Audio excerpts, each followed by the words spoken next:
también algunos colegas que me han antecedido en el uso de la palabra se han manifestado en relación a los famosos legionarios.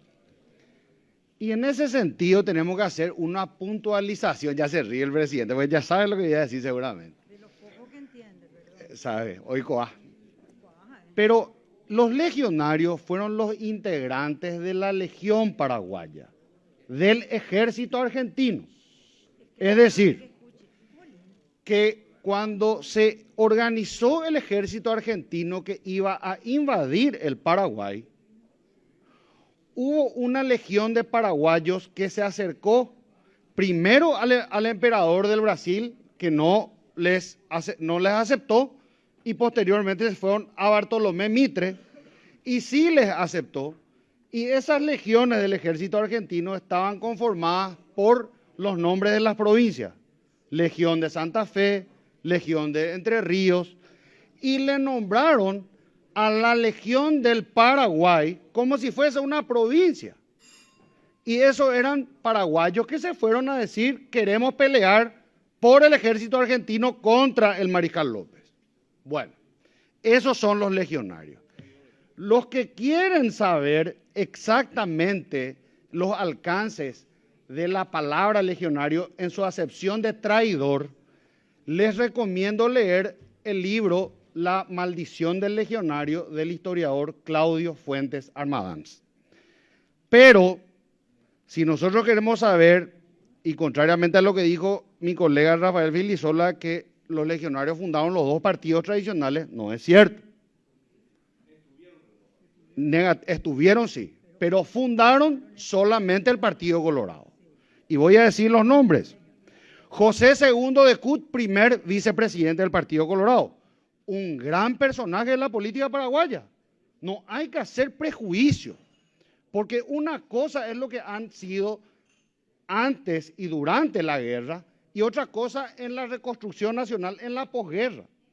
Y José II de Cut, Colorado, fue un gran político. Juan Gualberto González fue presidente de la República por el Partido Colorado, fundador. Ángel Benítez, Juan Bautista de Urquiza, también fue presidente de la República por el Partido Colorado.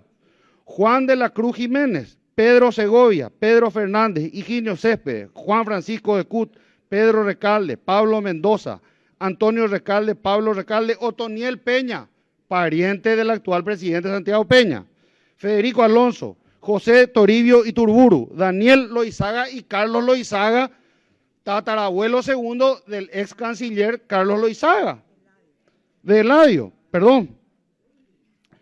Jaime Sosa, Daniel Iturburu, Fernando Acosta, Juan Garay, entre otros. Entonces no vamos a dispararnos en el pie, ¿verdad? No hay necesidad. Pero si vamos a hablar de los legionarios en la acepción de traidores, yo coincido con lo que dijo el colega Enrique Salín Busarqui, en el sentido de que los verdaderos traidores son aquellos que operan y trabajan en contra de los intereses paraguayos.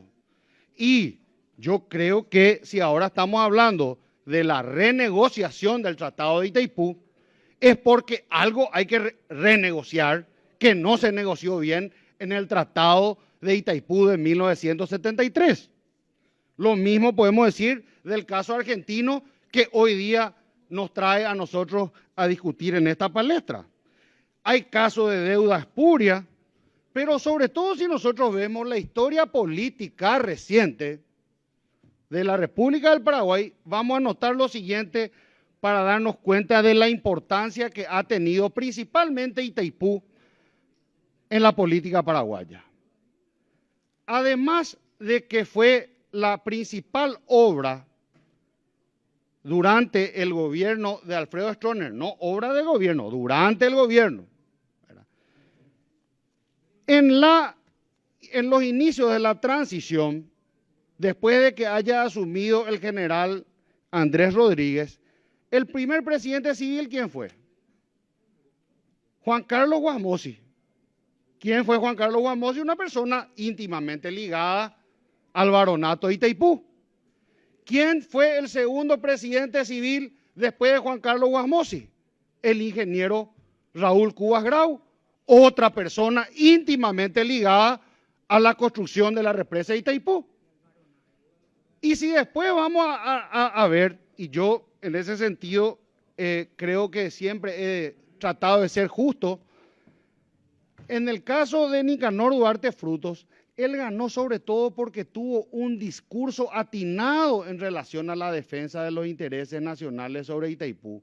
Y eso le llevó a la victoria al Partido Colorado por un amplio margen.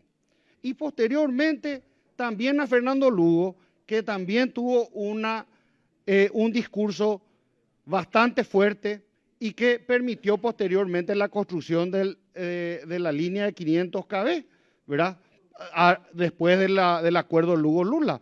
Porque si bien no es santo de mi devoción Fernando Lugo Méndez, ni nunca lo fue, hay que reconocer algunas cosas que ha hecho correctamente durante su periodo de mandato.